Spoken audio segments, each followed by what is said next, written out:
ఒకటే చెప్పదలుచుకున్నామా, ఎక్కడున్నా ఆయన శత్రువైనా కానీ ఆయన మనశ్శాంతిగా ఉండాలి. మాగంటి గోపినాథ్ అనే వ్యక్తి ఎవ్వరికి ఆయన మీద అంటూ ఎటువంటి అభిప్రాయం లేదు. అలానే అసలు ప్రజలైతే వాళ్ళని లెక్కల్లో కూడా తీసుకోవట్లేరు. ఎందుకంటే అతను టార్చర్ పెట్టినవి ఇప్పటికే జనాలు ఇంకా కోలుకోలేకపోతున్నారు.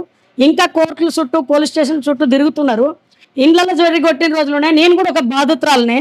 మాగంటి గోపినాథ్కి నేను ఒక బాధితురాలనే. నేను ఒక ఆడపిల్లను. ఈ రోజు ఆడవాళ్ళని రోడ్డు మీద వేసేసి సానుభూతోట్లు పడతాయంటే ప్రజలు అవి మర్చిపోరు, ఎవరు వెయ్యరమ్మా.